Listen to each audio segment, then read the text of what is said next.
ਵਾਲੇ ਜੋ ਲੋਕਾਂ ਨੂੰ ਅਰੈਸਟ ਕਰ ਰਹੇ ਆ ਤੇ ਉਹਨਾਂ ਨੂੰ ਜੇਲ੍ਹਾਂ ਦੇ ਵਿੱਚ ਰੱਖ ਰਹੇ ਆ, ਉਹਨਾਂ ਦੀਆਂ ਜਿਹੜੀਆਂ ਹੁਣ ਹਾਰਰ ਸਟੋਰੀਜ਼ ਆ, ਉਹ ਆਉਣੀਆਂ ਬਾਹਰ ਸ਼ੁਰੂ ਹੋਈਆਂ ਹੈਗੀਆਂ ਆ। ਇਸ ਸੰਬੰਧ ਦੇ ਵਿੱਚ ਇੱਕ ਮੈਗਜ਼ੀਨ ਆ ਵੈਨਿਟੀ ਫੇਅਰ, ਉਹਨਾਂ ਨੇ ਬਹੁਤ ਵੱਡਾ ਆਰਟੀਕਲ ਛਾਪਿਆ ਆ। ਟਫਟਸ ਯੂਨੀਵਰਸਿਟੀ ਦੀ ਪੀਐਚਡੀ ਦੀ ਸਟੂਡੈਂਟ ਜੋ ਰੋਮੇਸਾ ਓਜ਼ਟਰਕ ਕਰਕੇ ਸੀ, ਉਸ ਨੂੰ ਮਾਰਚ ਦੇ ਵਿੱਚ ਪਿਕਅਪ ਕਰ ਲਿਆ ਗਿਆ ਸੀ ਆਈਸ ਵੱਲੋਂ। ਪੀਐਚਡੀ ਕਰ ਰਹੀ ਸੀ ਤੇ ਕਹਿੰਦੀ ਭਈ ਰਮਦਾਨ ਦੇ ਦਿਨ ਚੱਲਦੇ ਸੀ ਤੇ ਮੈਂ ਰਾਤ ਨੂੰ ਜਿਹੜੀ ਆ ਕਿਸੇ ਦੇ ਘਰ ਡਿਨਰ ਕਰਨ ਚੱਲੀ ਸੀਗੀ ਤੇ ਉਸ ਟਾਈਮ ਤੇ ਆਈਸ ਵਾਲਿਆਂ ਨੇ ਉਹਨੂੰ ਚੱਕ ਲਿਆ ਤੇ ਚੱਕ ਕੇ ਆਈਸ ਦੀ ਜਿਹੜੀ ਵਿਮਨ ਪ੍ਰਿਜ਼ਨ ਆ ਜਿਹੜੀ ਆ ਉਹਦੇ ਵਿੱਚ ਰੱਖਿਆ। ਕਹਿੰਦੀ ਵੀ ਉੱਥੇ ਇਦਾਂ ਦਾ ਮਾਹੌਲ ਸੀ ਵੀ even God can not hear us here. So ਖਾਣ-ਪੀਣ ਨੂੰ ਬਹੁਤ ਗੰਦਾ ਤੇ ਇੰਨੀ ਵੱਡੀ ਗਿਣਤੀ 'ਚ ਜਿਹੜੇ ਲੋਕ ਰਹਿੰਦੇ ਆ।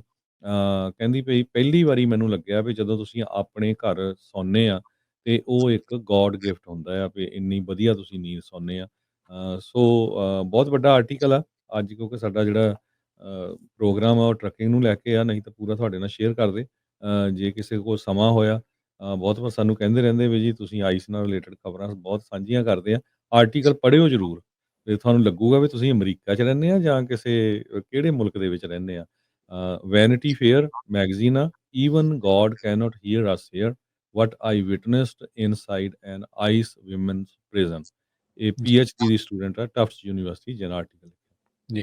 ਹੁਣ ਆਪਣੇ ਨਾਲ ਜੁੜ ਚੁੱਕੇ ਨੇ ਰਮਨ ਸਿੰਘ ਢਿੱਲੋਂ ਜੀ, ਟਰੱਕਿੰਗ ਬਾਰੇ ਗੱਲਬਾਤ ਕਰਦੇ ਆ। ਰਮਨ ਜੀ, ਜੀ ਆਇਆਂ ਨੂੰ, ਸਵਾਗਤ ਹੈ। ਸਤਿ ਸ੍ਰੀ ਅਕਾਲ ਜੀ। ਤੇ ਹੁਣ ਆਈਸ ਵਾਲੇ ਜੋ ਲੋਕਾਂ ਨੂੰ ਅਰੈਸਟ ਕਰ ਰਹੇ ਆ ਤੇ ਉਹਨਾਂ ਨੂੰ ਜੇਲ੍ਹਾਂ ਦੇ ਵਿੱਚ ਰੱਖ ਰਹੇ ਆ, ਉਹਨਾਂ ਦੀਆਂ ਜਿਹੜੀਆਂ ਹੁਣ ਹਾਰਰ ਸਟੋਰੀਜ਼ ਆ, ਉਹ ਆਉਣੀਆਂ ਬਾਹਰ ਸ਼ੁਰੂ ਹੋਈਆਂ ਹੈਗੀਆਂ ਆ। ਇਸ ਸੰਬੰਧ ਦੇ ਵਿੱਚ ਇੱਕ ਮੈਗਜ਼ੀਨ ਆ ਵੈਨਿਟੀ ਫੇਅਰ, ਉਹਨਾਂ ਨੇ ਬਹੁਤ ਵੱਡਾ ਆਰਟੀਕਲ ਛਾਪਿਆ ਆ। ਟਫਟਸ ਯੂਨੀਵਰਸਿਟੀ ਦੀ ਪੀਐਚਡੀ ਦੀ ਸਟੂਡੈਂਟ ਜੋ ਰੋਮੇਸਾ ਓਜ਼ਟਰਕ ਕਰਕੇ ਸੀ, ਉਸ ਨੂੰ ਮਾਰਚ ਦੇ ਵਿੱਚ ਪਿਕਅਪ ਕਰ ਲਿਆ ਗਿਆ ਸੀ ਆਈਸ ਵੱਲੋਂ। ਪੀਐਚਡੀ ਕਰ ਰਹੀ ਸੀ ਤੇ ਕਹਿੰਦੀ ਭਈ ਰਮਦਾਨ ਦੇ ਦਿਨ ਚੱਲਦੇ ਸੀ ਤੇ ਮੈਂ ਰਾਤ ਨੂੰ ਜਿਹੜੀ ਆ ਕਿਸੇ ਦੇ ਘਰ ਡਿਨਰ ਕਰਨ ਚੱਲੀ ਸੀਗੀ ਤੇ ਉਸ ਟਾਈਮ ਤੇ ਆਈਸ ਵਾਲਿਆਂ ਨੇ ਉਹਨੂੰ ਚੱਕ ਲਿਆ ਤੇ ਚੱਕ ਕੇ ਆਈਸ ਦੀ ਜਿਹੜੀ ਵਿਮਨ ਪ੍ਰਿਜ਼ਨ ਆ ਜਿਹੜੀ ਆ ਉਹਦੇ ਵਿੱਚ ਰੱਖਿਆ। ਕਹਿੰਦੀ ਵੀ ਉੱਥੇ ਇਦਾਂ ਦਾ ਮਾਹੌਲ ਸੀ ਵੀ even God can not hear us here.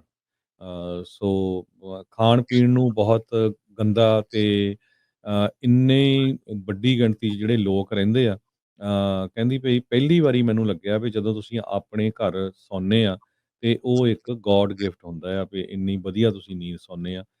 ਸੋ ਬਹੁਤ ਵੱਡਾ ਆਰਟੀਕਲ ਆ ਅੱਜ, ਕਿਉਂਕਿ ਸਾਡਾ ਜਿਹੜਾ ਪ੍ਰੋਗਰਾਮ ਆ ਉਹ ਟਰੱਕਿੰਗ ਨੂੰ ਲੈ ਕੇ ਆ, ਨਹੀਂ ਤਾਂ ਪੂਰਾ ਤੁਹਾਡੇ ਨਾਲ ਸ਼ੇਅਰ ਕਰਦੇ।